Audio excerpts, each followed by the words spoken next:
In his case, it was a little bit easier to recognize because he regressed. He stopped talking. He could not keep eye contact at all. By the time that I saw his neurologist, his symptoms had progressed to a point that it was very evident to me. So by that time, he was not responding to his name. He was ignoring me about 90% of the time.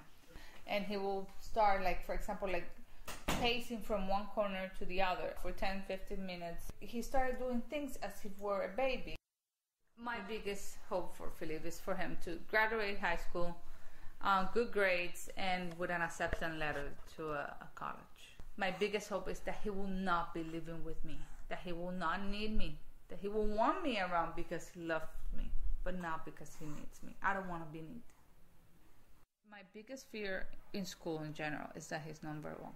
He cannot tell me what happened at school. If someone touched him, if someone made him feel uncomfortable.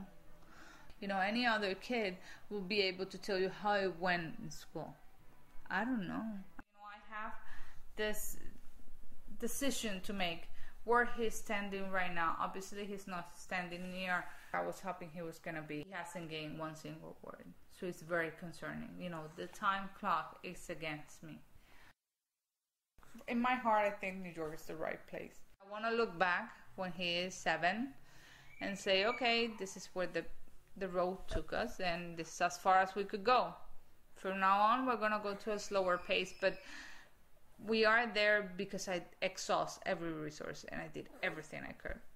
I won't stop until I make my son reach his maximum potential, whatever God wants it to be. You always have dreams for your kids. And I feel like, in a way, my dreams have been taken away from me. It's not that I'm defeated. I'll never be. I don't have the luxury to feel defeated. I have a kid to move forward. The dreams that I have for my kid are as big as the universe is.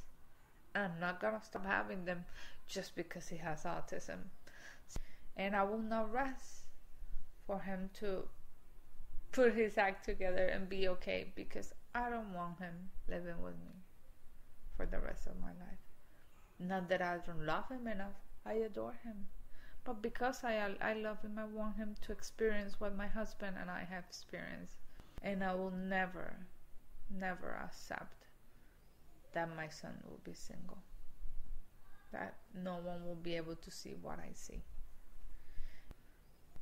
I was talking with a friend and she said, if your son had cancer, wouldn't you go to the end of the world to save his life? And I say, of course I will. I said, well, he's sick, but with a different illness. Wouldn't you go to the end of the world to make him, healthy again? And the answer is yes. I will go to the end of the world.